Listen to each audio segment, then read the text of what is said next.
This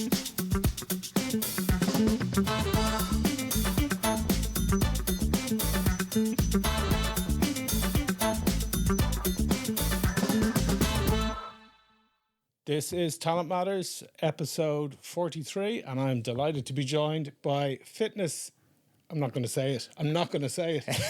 Fitness creator. Hey, nice. Fitness creator, fitness entrepreneur. There we go. I'm not saying the Any I word. but the influencer word. It's got a bad stigma around it these days. Because, people, they drive under the influence. It's a bad thing. No one wants to be hypnotized. No one wants to be told what to do. It's a bad word. It's content creator, fitness creator now. That's it. Rob Lipsett, delighted to have you here. Welcome home. Thank you. First pod since getting home, and I'm in a great mood. It's 28 degrees in Dublin today. I'm wearing shorts. We're back in the saddle. We're back.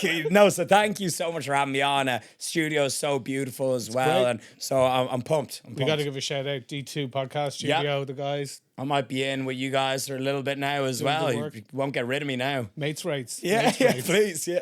All right. For anyone that's not familiar, Rob, tell us a little bit about young Rob before the muscles, before the followers. What were you like growing up? Hey, I've always had muscles.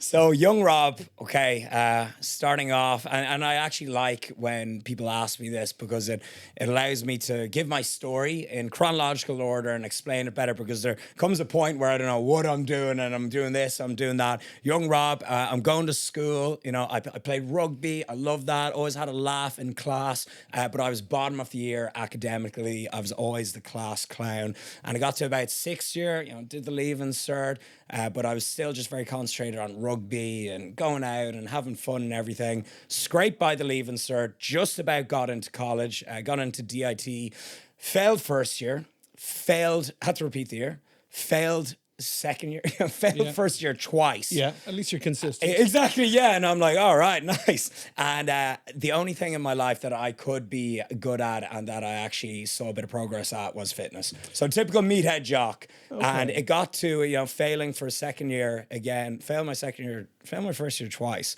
And I was like, okay, I just got to drop out.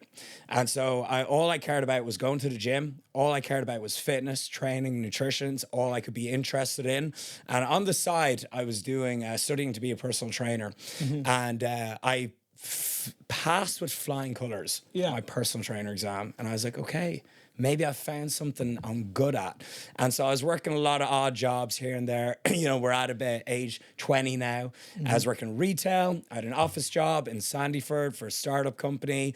And everything I did, my heart just wasn't in it apart from fitness. And so I just went balls to the wall, burnt all the boats, and I concentrated fully on getting myself into the fitness industry. I quit my job that I had at the time. So quit the job, dropped out of college, just burned all the boats, and went all in on fitness. And I was like coaching my friends, doing some plans for family and everything, in Raw Gym Portobello. That was like the gym I started out in. But I saw all these guys in America making YouTube fitness content. And I said, no one in Ireland is doing this, so I'm going to be the first. So I just picked up my iPhone 5, propped it up against the wall, started showing how I eat and train in a day. And that was the biggest decision I've ever made in my life. That was the catalyst to the life I have now. It was the biggest decision I ever, like even to this day, I look back on me picking up that camera and I was so afraid to do it because in Ireland, everyone slags each other off if you make content. Not now, but this is in 2014. And so I got slagged off a lot, and but it was still the best decision I ever made. And it didn't kick off straight away, but it took me a few years to get it going. But that was like my start in the fitness industry. Yeah, it's mad. When you think about the school days, the school system as it is leaves a lot of really creative, a lot of really driven, and a lot of really smart people feeling pretty thick. Which is it's a crap situation. What could have made it different for you back then? Was it a question that the traditional school system forces you to study stuff that you're just not interested in, and then when you found your interest, that you're like, I can learn this. I love this. Yeah, I think instead of trying to be a jack of all trades and focusing on what we're not good at and trying to bring that up, I think we should double down on our strengths and what we are good at. And I think that's how you're going to create experts in their fields and people that go on to do great things. And the amount of young fellas that probably could have done something amazing, something that they're really passionate about if they were pushed in that direction. And if you want to be a great in an industry or a great at a sport or a great at a certain business, you got to be obsessed with it, because the people at the top of each industry, they don't need motivation to do it. LeBron James doesn't need motivation to play basketball. Tiger Woods doesn't need motivation to play golf. The people that need motivation, they have to drag themselves to do it. They're going to get laps ran around them by the people that don't need to be motivated to do it. I don't need motivation to make fitness content. I do not need motivation to go to the gym. I need motivation to sit on the couch. It's my favorite part of the day is going to the gym. So thank God that I found that thing that I loved and I leaned into that. But there's a lot of young lads and they're being pushed to try be something they don't want to be instead of going after passions. And I know that's cliche. It's cliche for a reason. Yeah. And you started with YouTube because obviously back then Instagram wasn't it. Instagram didn't was exist. Pictures. Yeah, it didn't exist. I'm too old. I'm showing my age here. It was Facebook or YouTube. Really. They were the choices. So I actually did start on Facebook, right? And but I very quickly moved on to YouTube because Facebook was still very, very limited. You could only kind of write. You could write and post pictures. Yeah. And so I'd write these instead of having and then just before that you had blogs. Yeah. You know, someone who, she's a good friend of mine, Suzanne Jackson, So Sue Me, who's doing amazing things. Mm-hmm. She's huge on every platform now. She built a 7-figure brand, but she actually started with blogging. Right. So just writing, You forget about that. You forget, it used to just go back to the Stone Age now, writing it on a scroll. It's like a pigeon carrier. But back in the day, you just had writing, you just had blogs. So I used Facebook as a blog, and I write these really long statuses going really deep into training and nutrition myths. I'd even link the studies and references and everything. And so I was putting out I actually still really enjoy writing to this day. And we'll get into that. That's actually still very useful for content creation is you articulating your thoughts and writing them out to help with your content. We'll go into that. But so it used to be just writing. And then I was like, okay, this is taking a long time. And people would ask me the same questions always. Rob, what about intermittent fasting? Do I need to eat 6 meals a day? Does the post-workout window matter? And I'd be like, okay, I'm just going to make a video on every single topic that I've ever been asked so I can just link them the video, instead of having to write out a reply every time. So that was my first couple of videos. Are they still up there? The early videos still there? They are still there, every single one, and they're so dear to my heart. because I can see my progression as a human, kind of going from a boy to a man. I'm still kind of a boy. I'm still kind of mature, but I see my face change and everything, and I can see the progress. So all those videos are still there, and they're so important to me sentimentally. And so they were my first couple of videos, all just very fact-based. And then I started to show my lifestyle and my character a little bit more. But it started on Facebook and then quickly went into YouTube. And then, Instagram and TikTok and all that followed. But if I was to advise a fitness creator or just anyone that wants to get into the fitness industry now, I would say focus on long form, focus on YouTube or podcasts. Yeah, that's a good point, because that's one of the things that I wanted to ask you about, because you're a big supporter of long form, whereas it's easy to get the quick wins with the social clips and all that, and obviously we use them with the podcast as well. So talk to me, long form versus short form. Long form is fine dining. Short form is fast food. So long form, you got to be able to, some people can't speak for half an hour or an hour, and it kind of shows maybe they're not an expert on a certain topic. If you can keep people's attention for hours as well, that's how you build a business from it. And that's how you actually make an impact. So I always say prioritize long form. And when you look at all the biggest influencers, Joe Rogan, people will sit down and watch 3-hour episodes. Me included. Me too. I love his amazing podcast. It's just the guests he has on, just and the range, he's and it's what best. he can talk about. I've been listening to him just forever, and I still do to this day. But if you can, anything he wants to sell promote, I'll be like, yeah, I actually genuinely trust him. So if you want to build an audience that trusts you, that gets value from you, long form is the way to go, and being able to keep people's attention. Because if someone watches a 10-second TikTok for 10 seconds and they click off and they swipe away, they'll forget about it in half an hour. Yeah. Whereas I will watch a 3-hour podcast, be it Diary of CEO, Joe Rogan, whatever. I'll watch an hour of it and it'll be on my mind and I'll go back to watch it the next day. Yeah. That is wild when you Yeah. actually think about it. Big time. So, or if you're driving and you've got it on Spotify in the car, you put, and then you continue the next time you get into the car. exactly. And so if you want to make a proper impact on someone, long form is the way to go. And nowadays we have so much AI tools and everything, or even just if you're good at editing, you can, and if you record in 4K, you can clip those into short form and the quality doesn't even go. Yeah.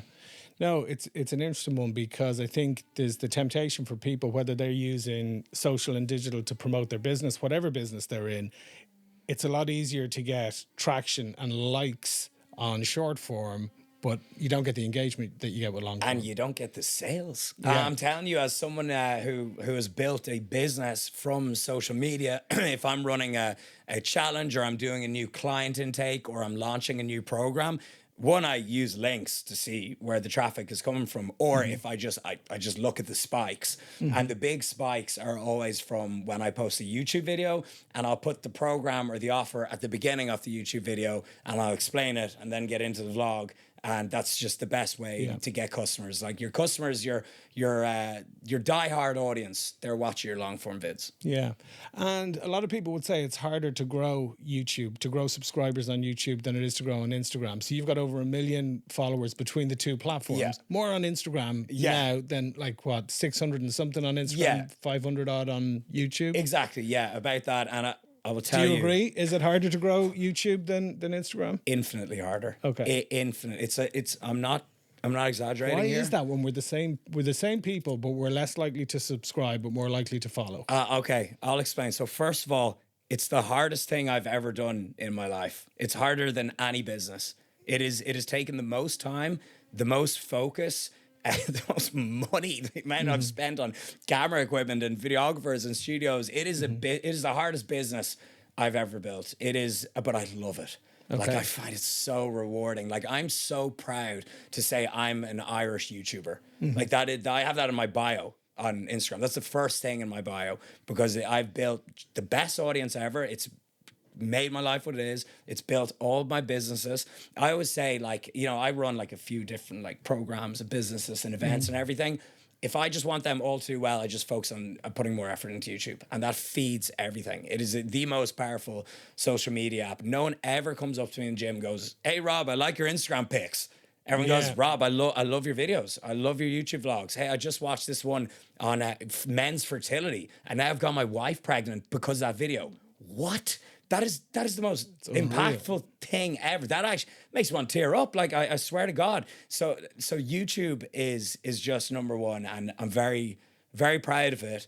And it is insanely difficult because I can throw up a photo dump on Instagram that takes me 10 minutes to throw up. And usually actually the more casual they are, the better they do. When I upload a YouTube video, there's often 12 hours of editing behind that. And not only that, but you have to especially if you're not just doing a sit down video, if you're doing a vlog or a workout or a travel vlog, there's 24 hours of recording. Yeah. So 24 hours recording, minimum 8 to 12 hours of editing. Then you got to prepare the thumbnail. Yeah. So, and then the thumbnails are so important. Oh my God, you're getting me going here now. The thumbnails, the title, you got to put music faintly in the background. Then it comes into editing. There's so much hours that go into producing a good, well-packaged YouTube video compared to the other social media platforms. And the other social media platforms actually, especially now at the moment, it's kind of trending more casual, less edited content. It's called YAP content. Yeah, that's actually what's trending now on short form, which is just so quick and easy to do. So to answer your question, why is YouTube so much harder? Hours go into it. And then you also, on top of all that, you got to get someone to sit down for 20 minutes. Yeah. Yeah. So they're the main reasons. Takes long to put together a high production video, and then you got to get someone to sit down. So, okay, give us a little timeline from the early days, from when you started putting stuff up on YouTube to when you thought, actually, this is getting some traction. What were the kind of the milestones that you realized this could actually be a thing. This is starting to work? Okay, so you know when I said at the start, I was like, there's a tough chronological point where I'm doing this, I'm doing that. So there's a point where I'm working a 9 to 6 desk job, and I'm also doing YouTube and coaching on the side. And so I'm like kind of close to quitting, kind of still going, and I'm trying to balance both of them. And this was okay. So there's two little topics I want to break down here. Okay, so this is one of the most stressful, but when I look back on it, one of the most like rewarding times of my life. So it was when I was working full time in an office, and I was just at a desk, and I don't want to say the company, like, 'cause they're really nice and everything. Anyways, I would clock in 9 a.m. And I'd work till 6, and then I would get out. It was in Sandyford, like Dublin traffic. Commute home. That would take the guts of like 40 minutes to an hour, get in the door and everything. I would like see my family, talk to them, have a little bit of dinner. It's about like 7 or 8 now. Then I would go to the gym. So again, drive to the gym, takes a while. I'd train for an hour and a half. I'd come back, I'd eat something, have a protein shake or whatever. And then it would be about 9:30, 10. And then between 10 p.m. and 2 a.m., I'd be working on my coaching business. I'd be planning YouTube videos. Sometimes I'd be recording YouTube videos, and I'd use one of these lights to make it look like it was daytime. I'd be doing that till 2 a.m., and then I'd sleep maybe 5-6 hours if I'm lucky, and I'd get up and do it again. I did not watch TV. I did not go out. I didn't drink alcohol for years, for 3 years, because I just didn't have time. Because on the weekends, I was using those weekends to bank social media content and record content and fulfill coaching clients. So that was like the most busy period of my life. And it's like hyper-focus, isn't it? Exactly. That was like monk mode. That was my lonely period. You've probably heard about other podcasters talk about that. I didn't see my friends, like, barely for years. And they're like, Rob, come to this. And I was like, I just can't. I just have to make this work. I just wanted to be successful in the fitness industry so bad. I was like, I will do anything to make this work. And then as soon as coaching, YouTube, everything that came with it, sponsors and all that, as soon as that was making more than my 9 to 5, 9 to 6, which wasn't hard, it was like minimum wage in Ireland. I think it was like $2,000 at the time. As soon as I had 3 consecutive months where I made like $3,000 a month from YouTube and all that, then I was like, it's safe to quit. Okay. And then I walked in my boss's office. He was super chill about it. I was 22, and he was just like, yeah, Rob, you're doing absolutely nothing here. He was like, he's probably glad to set you free. Like, yes. I'm pretty sure he would like see me like working on coaching clients over my shoulders. He was thinking, I'm going to release this guy back into the wild. Yeah. He was like, no severance package for you. Absolutely not. He was like, go. But go back there for a second. So say, for example, you got to the stage where there was enough coming in. Was it coming in through brand deals, or was it coming in through coaching, or was it coming in through royalties from YouTube?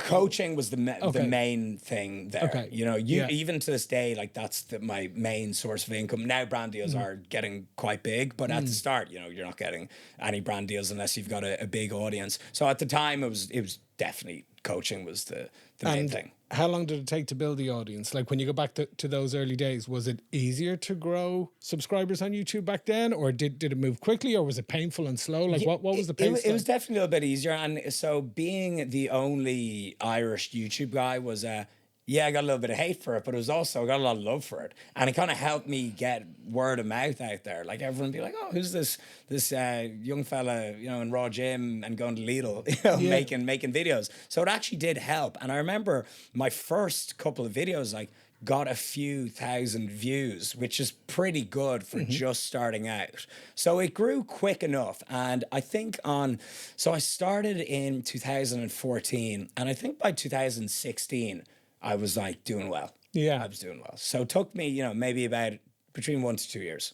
And how much content did you need to put up back then? Like, were you posting 3-4 times a week kind of thing? I was posting 3-4 videos a week, exactly. And nowadays, like, I'll just do like maybe, 1 a week or something. I can relax a little bit. But that was the sprint phase. Yeah. And everyone has to go through a sprint phase at some stage. Absolutely. And actually it happens a lot that in the early part of the career, it's you're putting in all of that groundwork to actually be able to reap the rewards in the afternoon. Exactly. Of the career. And like now I have assistant coaches, I've customer service. If I still do love editing myself, but if I have a busy week, I can outsource an editor. If I'm going to an event and I have a busy day, I can get a videographer. I couldn't afford any of that at the beginning, so you have to do everything yourself. And so it is everyone's usually at the start, everyone's going to have to do a little sprint. Okay. Well, then take us to the business that you built then. If you imagine the pie diagram and all the different slices of the pie between training, online, brand deals, like describe the business that you built in terms of the different revenue streams. So I'll go through it now. The main thing would be my group coaching app. So that's called Game Plan. And that has like hundreds of users, and that is $97 per month. And that is like virtually everything you need to get in shape: training, nutrition, progress tracker, grocery list. You can click on any exercise. There's a video of me doing it. I do like a weekly or bi-weekly call with everyone. I do events that is free to go to in Marbella, and do it every September. So that's actually coming up. A really cool community. And that's my coaching community. And then I do a more high ticket thing as well, which is just like essentially the same, but just direct access to me. And I also offer the choice to come train me whenever you like in Marbella. Most of my clients are Irish. So some people will come over for a weekend, and then, so there's that. So that's the coaching side of things. And then what I started actually this time last year, because it's just a natural progression. It's called the Digital Game Plan. And so that's kind of like a business coaching program, a content creation program. And it's just everything I've learned in the last 10 years of YouTube and social media and building a business. And so that's the business side of things. And again, that is $95 per month. And I just hit like 280 members on that. Brilliant. And so that's doing, the fitness one's still way bigger, but that I've only started this a year ago. I started I built my app in 2018. So I've had a lot more years to do that. And so I'm building that up at the moment. And I'm having a lot of fun building a new business. It's I love actually that. like I'm actually I actually kind of enjoying doing the business coaching a little bit more. And so that's a lot of personal trainers or people that are working their 9 to 5, basically just me. It's just me a few years ago. And it's so funny, like you have like your customer avatar, your ICP. I don't know if you know about like, and you've like the people that you're speaking to, it's always just you. Like it's just you're just, people relate to you. Like all my clients look like me. They're all Irish or from the UK, and they have a fade and they're jacked and they're wearing Alphalete and Gymshark. Like I always say I can spot. It's like that Eminem video. I always say I can spot a client, and Linda, my wife's same. We can spot a client or subscriber of mine walking down the street. Right. And like, so that's like, I've built an army. But so that's my ICP. And so there's the coaching side of things. Fitness game plan, digital game plan, and then the high ticket version of each one. And then so we have sponsors, and so my main sponsors in the fitness industry, everyone has a supplement sponsor and a gym clothing sponsor, because they're the two things that are the easiest sell in the fitness industry. And so I've been with each one, and like I'm very proud of them as well. They're both like two of the biggest brands in the industry. Alphalete is the clothing, and I've been with them since 2016, 17. So 10 years. 10 years. They actually gave me a plaque. They gave me a 10-year plaque. Because it's hard to get, harder to keep. Exactly. Like, because you got to keep showing your sales for them year after year. And so you got to... So do they track it through like your discount codes Code or whatever? Lipsett. Yeah. Okay, Are you watching this? Code Lipsett, please use, so I can feed my family.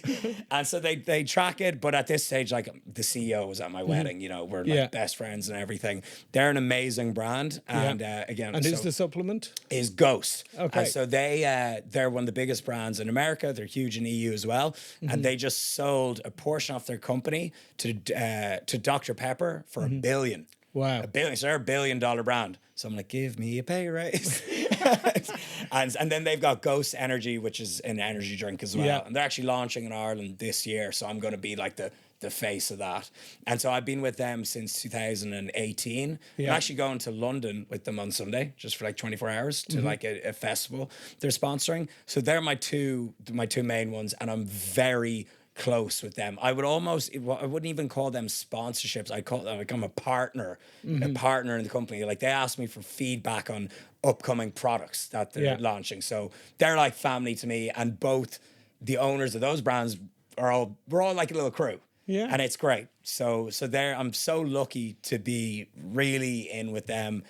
A lovely contract, and they're genuinely products I believe in. And so on that as well, if you are an influencer, a creator, whatever, rule number one, the way you have longevity in this industry, only ever use or promote a product that you would actually recommend to friends and family. Yeah. It's as simple as that. It only takes one wrong move, one wrong promotion to ruin a decade of work. Yeah. Your reputation can be ruined in a single IG story. Yeah. You got to be so, like, there's even some brands that I'm like, I kind of like, and they would approach me and they would offer me a lot, and I'm like, I don't love. Yeah. I don't love. And so I would say no. You can destroy credibility. I won't mention who it is, but I saw somebody promoting a water flosser kind of teeth thing. I love them. It looked like a pretty nasty one on TikTok shop, and I just thought, really, it wasn't a good look. Yeah, selling hard, and I was like, I'm not too sure. If you see me promote a water flosser, it's genuine. It's not a promotion. I'm just doing it for free. I love those things. But yeah, sometimes people are just promoting tat. Yeah, just absolute crap. Yeah, so that is only work with brands that you really love. Yeah, and that's it's the best job in the world. Imagine getting paid to use a product you literally love, that you buy. I bought those brands before getting sponsored by them. Happy days. Yeah. And then you've got the other part that you were telling me about on the way in, which is your, what do you call it? It's like your Woodstock, your congregation. Yeah. So Lipstock. Yeah, it's like the Marbella Summit. Yeah, right. The Rob Stock. And so I've been doing these events since 2017, and I started at them. It was originally called like the Creator Agency, the Creator Summit, and we did a huge event. I say it's just like me and my friends, Did I always say we when talking about it? It's like it's a one-man army. It just sounds a little bit less pretentious when you're I did it. Anyways, we did this event. First one was in 2017, and I was always just watching podcasts. Like I watched TED Talks, done 2 TEDx Talks, done 2 myself. I always watched so much seminars and talks, and I was like, I would love to just do one myself. And I think like that's where businesses do really well, when you're actually kind of just like, hey, I want to do this, and I'm just going to have fun with this. That's when a founder builds a product they just like love. Well, you build something that you would like to go to, or that you would enjoy. That is precisely it. So I get my 10 most successful friends, rent out a venue, put in like nice catering, energy drinks, coffee, do it up, have a little after party, just put together a sick weekend. And so a sick weekend that people can have fun at and also get value from. And I've been doing that since 2017, and it's gone from Dublin, did an event in London, and now the last 5 have been in Marbella, which is like visually very cool and just a lot of fun. Yeah. A lot of fun. So that's the concept. Get my 10 most successful friends, rent out a sick venue, do the stage screen, and book dinners around it, and you have like a fitness element to it as well. Just put on a sick weekend. Is it a little bit business, a little bit fitness, a little bit social? Is that kind of the vibe? Were they the 3 buckets? Yeah, so I'll give you the itinerary from the last one that I did. Friday, it's like everyone meets at like a real fancy dinner spot and gets to know each other, networks and all that, and eat some good food. Gets pretty drunk, to be honest. But then it's up very early Saturday, and it's like 8 to 6 in the venue. And I mean, I'll rent out a 30 million euro villa, like mega villa. Like you can see the videos on YouTube, like visually just like so big that you can have 100-person event in the living room. Wow. So like I actually have to get 100 chairs from a production company, like a wedding company, and have to fit them all into the living room. Like that's how it's like pretty much renting a venue. I'll have that. I'll have all the speakers do, about 40-minute presentations, lunch in between and everything. Then everyone goes out again Saturday night. Sunday morning, a big run club in Marbella that I started as well, that I host that. So everyone goes for a run in the morning, goes for a sea swim, and then usually a beach club. Or usually then everyone gets a free pass into a gym that I go to, Elements Gym in Marbella. Goes for a lift, and then usually people go beach club on the Sunday. So it's a packed 3 days, and it's the perfect. It's honestly, like, I can truthfully say it's a brilliant weekend. I'm sold. Yeah, there we go. Yeah, every year, first weekend of June. You started a run club, which I wouldn't have expected, having seen some of your content, I wouldn't Yeah. have taken you for a runner. And then I heard you talking on something saying you're running 5K in 22 minutes or something. Yeah. Like that. That's not bad going. I know, yeah. So how did that come about? Or It's funny you mentioned that. It literally came about because I was so bad at running. I was like, okay, I saw there was a big resurgence or a big trend in the lifting community, in the fitness industry, of people starting running. Yeah. I think it's kind of because of high rocks Yeah. and hybrid training, and people got like really into it. And so that became a trend, and it's a good trend. You know, I enjoy it. And then a lot of the lifters realized, we're like, okay, we should probably be able to run a 5K. And so then everyone started testing it out, and they're like, okay, I'm terrible at this. I need to get what better was your at this. first 5K time? You It was like 32 minutes. Okay. 32 minutes. too good. I was surprised. No, not too good. I was surprised I could even do it. But I progressed very fast. Yeah. And it was really nice seeing that progression. Yeah. Because I was like, oh, new thing. Yeah. New thing to test myself Yeah, against. To and run that's the against. great thing about running, is that you're just running against yourself and just getting those little improvements. And isn't I it? like how simple it is. It's just like beat that time. Yeah. You know, that I really got into it. So I was like, okay, I need accountability in this. And I was like, I need to stop going on a mad one on Saturday night in Marbella. So I was like, all right, I'm going to get a group of friends. We're going to go for a run every Sunday morning at 10 a.m. along the coast. And it was like, there's pictures of it. It's me and like 10 Irish lads out in Marbella. And 10 went to 20, went to 40, went to 80. And now 200 people show up every Sunday, even when I'm not there. Even when I'm not there, to run along the coast in Marbella. And from that, we've done like amazing events. A lot of people go to the business event, you know, or sign up to my coaching. So it's like, it's just amazing to have that community. And people are like becoming best friends from it. And like lots of events are springing from it. And it's honestly a weekly highlight in Marbella, and it's gotten huge, and it's a good vibe. It's a good vibe. Do you know what? You're just making me think about the fact we were chatting when we were walking down here a little bit about AI disruption and how AI is stripping a lot of the junior roles out of those 9 to 5, 9 to 6 jobs that we're talking about. And then you look at the other side of it, like what you're doing, creating a community, creating a group of people that have shared interests and needs that, you know, that you can create environments that create revenue streams for your business, but value points for that group. Like that whole idea of building a community it's unreal, isn't it? It's the last moat. It's the last moat that we have against AI. It's just in-person things. We can't do holograms yet. Yeah. You know, we the robots aren't here yet. Yeah. They are coming, but they're not here yet. And so now I've had to actually really pivot my coaching, even with like weekly or bi-weekly group calls. Yeah. You have to put a more personal touch on it. It's got to be human, isn't it? It's got to be human. And I really don't think that can be faked. You know, I can still spot AI from a mile away in a video, and in person is obviously still safe. But if you're running an online business or even like building a clothing brand or something, I would really strongly recommend going all in-person events, a community focus, and just being more hands-on with the brand, with your brand. Yeah. More human.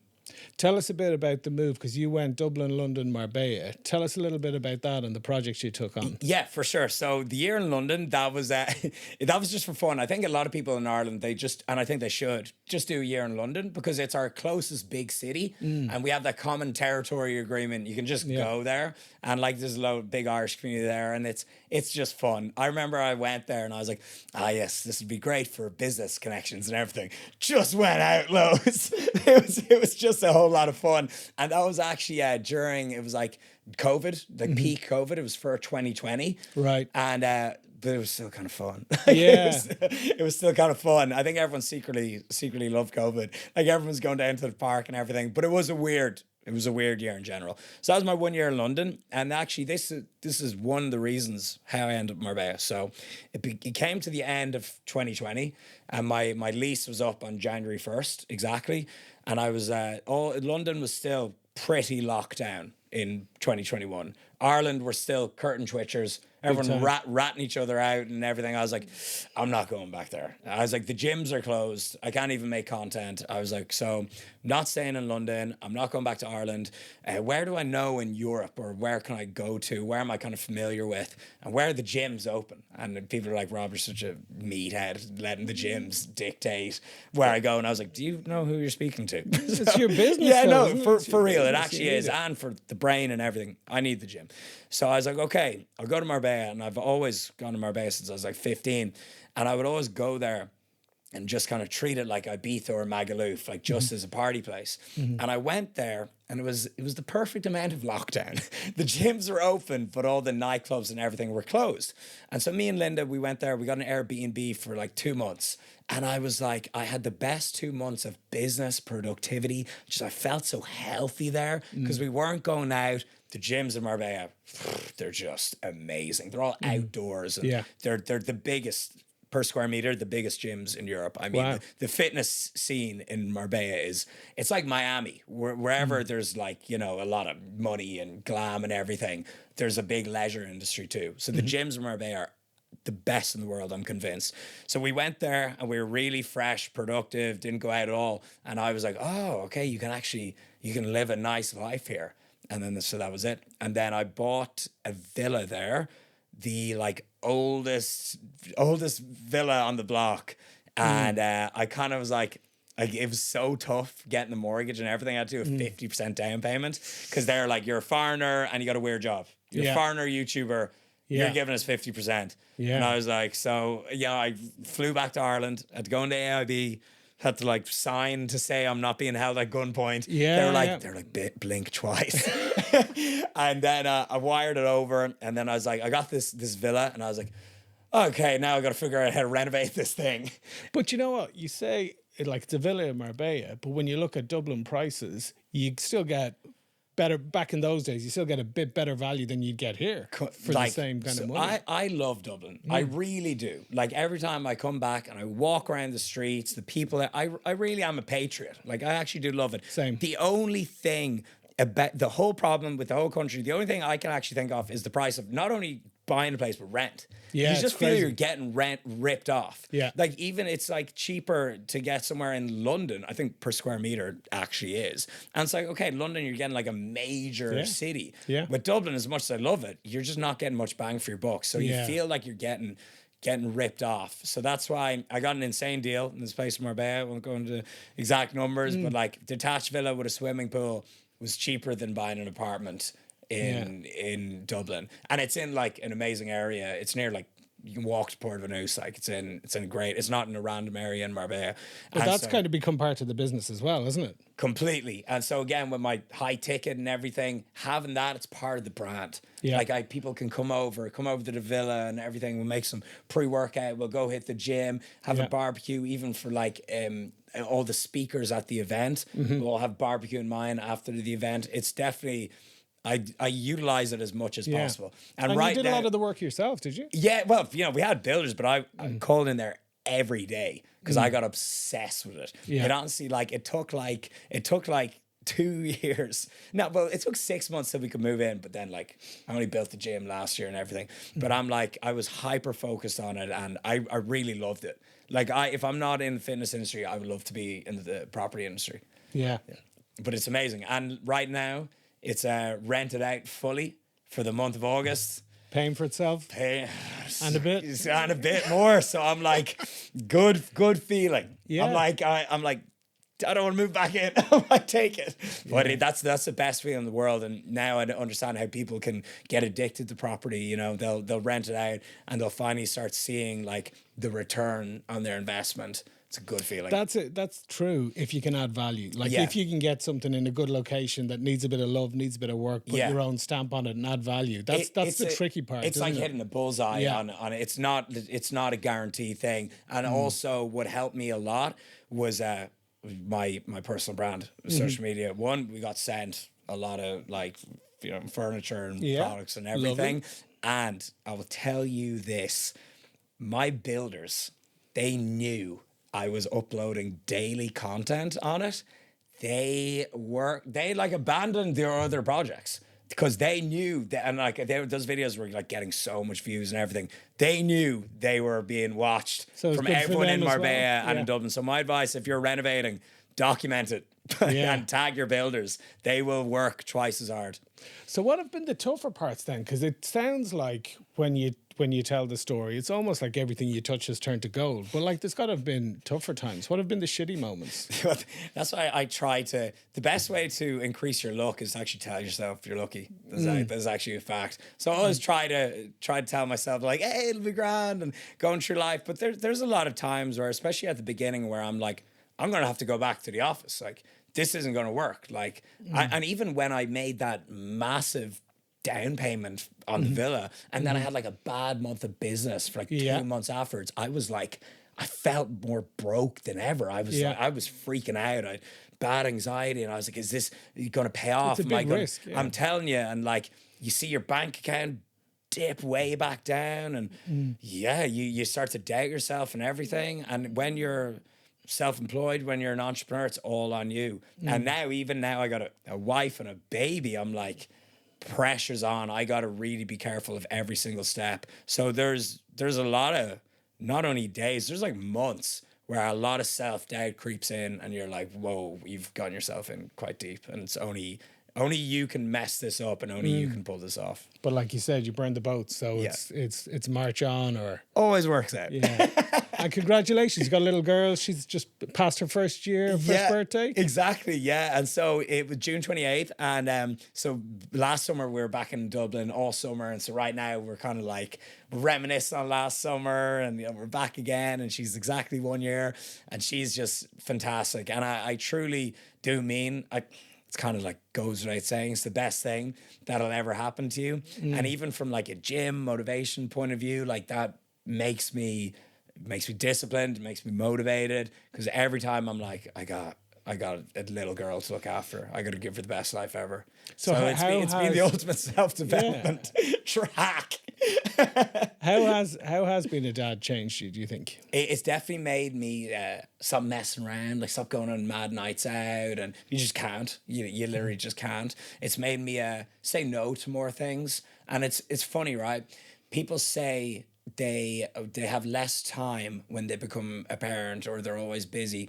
I actually disagree. I'm like, you just actually become way smarter with your time. Like, I can still do the same amount of work and everything. I just say no to all the bullshit that I would previously say yes to. Okay. So you become a lot more selective and efficient with your time. Yeah. And I think it's really important to be present, and to be present in the moment. Because I'll tell you what kills me. I was sitting in a coffee shop the other morning, and there was a guy who I presume was a single dad, who maybe had his little girl for the Saturday morning or something like that. And she's sitting there and she's having her hot chocolate or whatever, and he's just on his phone. Oh. And it kills me. Yeah. You know, and there's actually, being present is huge. Yeah. And I think there's something I saw, maybe I could be butchering this, but it makes sense anyways. It's like a study or fact or something. When a kid like sees you on your phone and ignoring them, it like really hurts them or something, like getting ignored.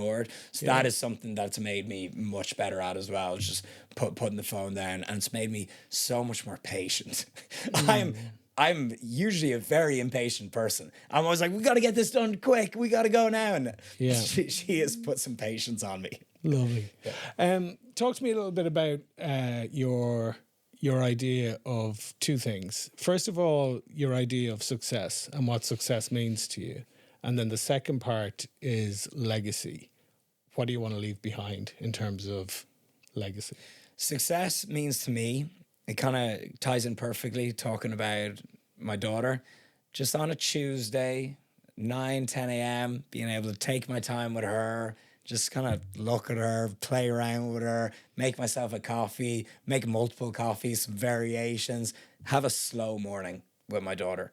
If I can do that, I'm a successful person. So freedom, time, flexibility, that's the real rich in today's day and age. It is. Yeah, my dad always says that. There's no trailer on a hearse. You know, it's having the freedom to have the time right now. Exactly. And I always think of my life when I'm not like anti 9 to 5 or anything. I probably work more hours nowadays, but I always think when I had to rush off in the car to be at that desk, like to be physically have to be there, and that was like what, over 10 years ago. But for me, that seems like yesterday. Like I have no concept of time. Like I still feel like that was not too long ago. So I'm like so grateful, and because I have this perspective of that's what my life used to be like, and now I can take my time in the mornings. So I'm just extremely grateful for that, and that is my idea of success: being able to somewhat decide how my day goes, and just take a slow morning and have some good time with my daughter. And then on the legacy, so I think we all have. It's like a form of like narcissism that we don't want to die, and we want to keep living, and we almost do that by having kids and passing that down, passing on that legacy. So I guess whatever people will say, the word legacy means a lot of different things. I just want to give my kids, currently just have a daughter, like to have more, we'll see, like to give my kids, my family, a good life. Yeah. But then if you want to talk about the legacy of like how I'm remembered or what I passed down, I just want to get more people exercising, lifting weights. I really think that is what I'm put on this earth to do. I think that's what I'm the best at. That's my expertise. And if I can, that's how I can make the most impact. If I can just get more people watching what they eat, lifting weights, and being fitter and healthier, I think that would have an absolutely massive knock-on effect on the world. Well, it does, because when you think about lifting weights, it's one of the best things you can do to slow down the aging process. It's the best. Like scientifically speaking, it's the best. And I get going. You've just set me off. I get going on this because people think lifting weights is like a meathead bro vanity thing, and they're like, I just want bigger biceps. No, bone density, nutrient partitioning, insulin sensitivity, like just virtually every metric of health improves. Your chance of dying in a car crash are lowered if you lift weights. It's a longevity thing. It's complete longevity thing. And it's better for your brain as well, because the oxygen your brain uses and stuff. Better for your brain, and as you get older, it is the most anti-aging form of exercise you can do, because if you can't sit up out of a chair, if you struggle to sit up out of a chair when you're 70 and 80, your quality of life is going to deteriorate. But if you're always squatting and you're strong, you got muscle, your bones are strong, you're going to live a healthier life for longer. So it is the ultimate in anti-aging exercise we can do. It's the healthiest form of exercise we can do. Build muscle, get strong. That is, just forget vanity and aesthetics for a while. They're great as well, but they're fantastic as well. Let them motivate you if you want. But honestly, the health, the all your markers of health will improve massively with lifting weights. Do you know the thing that I admire as well? Because like you're saying, you've been pretty very, very committed to this for a very long time. Whereas personally, and I think a lot of people have a kind of a yo-yo relationship with training and with fitness. I spent a lot of years as an international martial arts competitor, and because I used to compete at 71 kilos, so that meant that I walked around pretty lean, but then the off season I would just, balloon up, and I got into that kind of unhealthy way of kind of season and off season kind of working. But like, you've stayed consistent with this, and you've taken on other elements of fitness over the years. So what has been the key to that? So it hasn't always been that case, like especially in my early years of learning everything there is about training and nutrition. And it's like you're trying to find your balance. And it's like hitting a dartboard. You got to find a routine that you can just sustain. And it sounds really boring. There's like a pyramid. It's like a hierarchy of importance and in everything that you do in your training and nutrition. And at the bottom of that pyramid, and again, sounds super boring, it's sustainability and adherence. So you can give someone the quote unquote best plan, most hardcore plan in the world, but if they can't follow it for more than 2 weeks, it's just completely useless. So I would say it's better to be 80% on 80% on point with your program and have 20% flexibility instead of just being 100% rigid with your program and having zero room for error. And people always are surprised when I say that, because they probably thought I'd be like, work harder, discipline. And I'm like, no, you actually have to be realistic, and you have to allow for some flexibility, as life is what's going to happen. And funny enough, allowing more flexibility is going to give you better results and more consistent results in the long term. Yeah, I would definitely agree. So, like, from a personal perspective, I Yeah. think the biggest challenge is when you fall off the routine or you fall off the training plan. The hardest part is getting back on. Isn't Exactly. It? Whereas even if you're a little bit decent with yourself when you got other things going on, but you're doing a bit or you're keeping some kind of consistency, Yeah. it's kind of key. So isn't it? I always say eat something you love every single day. That's like my main nutrition rule. Like it's something, and like if you, and this is another thing that I really drill into my clients as well, and I don't see it really talked about too much. You got to learn how to cook. Yeah. You got to learn how to make healthy food taste good. Yeah. That is honestly the biggest fitness skill ever. I'm sick in the kitchen. I love cooking. Like my whole explore page is like recipes. And so if I'm ever craving, When did you get into that? Was that quite early. Early.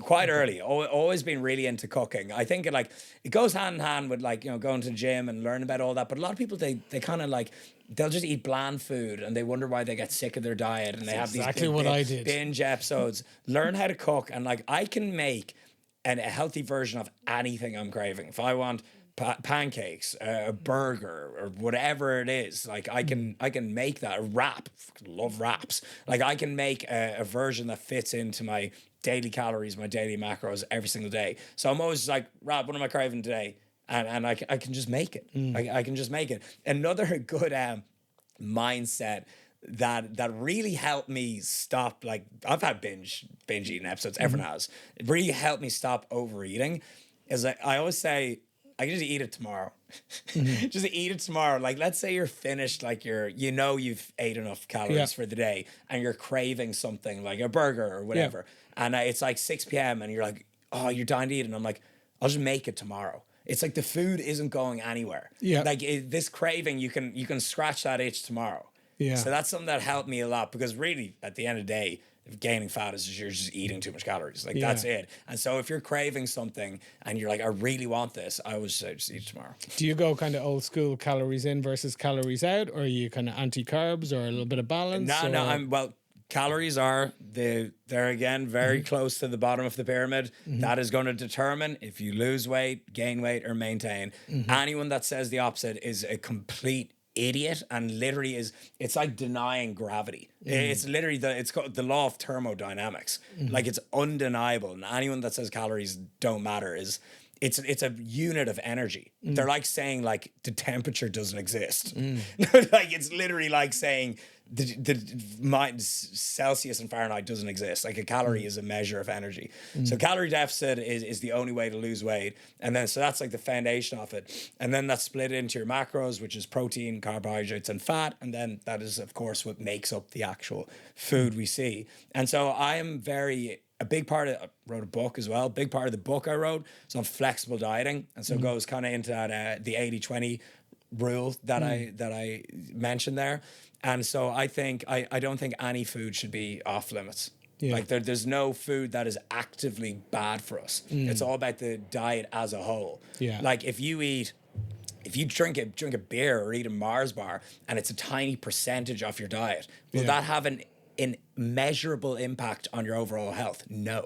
Like if you were to do a blood test, on Monday, or if you eat a Mars bar on Monday, you do blood tests on Friday, and your diet was perfect apart from that, do you think that like Mars bar is going to show up in the blood test? It's ridiculous. So as long as your diet as a whole is nutrient dense, then you're allowed some flexibility. Cool. But yeah, so calories are the main thing, and then macros, no food off limits, but 80% should be nutrient dense whole foods.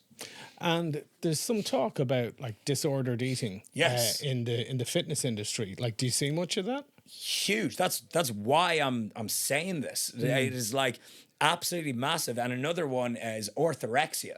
So What's that's like it's the anorexia, which is like, everyone knows what that is. It's like when you get too thin. Orthorexia is the fear of perfectly normal food. It's like the fear of food that is healthy, or trying to eat too healthy. And people they'll be like, oh, there's a certain ingredient in this food, I can't eat it. Or they'll be afraid of gluten and they don't have a gluten intolerance. It's just absolute scaremongering. Yeah. It's scaremongering. And it's actually, it's something that is rife in the fitness industry, and it's actually very unhealthy. It's like it's trying to prevent. People are like, you should eat, single ingredient foods, and a certain chemical is bad for you. And it's like, first of all, no, it's not. Second of all, there's chemicals in everything. And three, your level of scaremongering is actually unhealthy. The level of fear that you have over a certain food is actually unhealthy. It's like, it's actually would just be healthier if you ate a slice of pizza with your friends. Yeah, it has to be done once in a while. No, like doesn't it? seriously. And it's like a sign of a bad coach if there's someone that is promoting these disordered eating habits.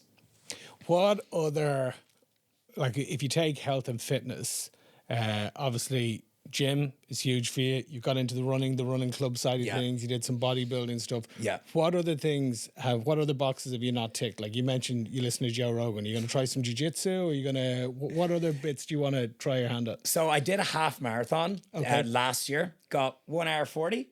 Ooh. Pretty good. First one as well. Amazing. First one. Very good. And so I want to do a full marathon. I would love to do the Dublin Marathon. When is that again? I don't know. Summertime, is it? I don't know. It's springtime, I think is it's it? like October Is or it? something. I have no idea. If I was listening to this and you can get me a ticket, hit me up. I'll do it in a chicken suit if needs be. Yeah. But I really want to do a full marathon. Did you see the stats on marathon completion? It's crazy because most people, when they run their first marathon, the most they've run is probably 30K by the time they arrive, with their training plan. Yet the completion rate is like 98.5%.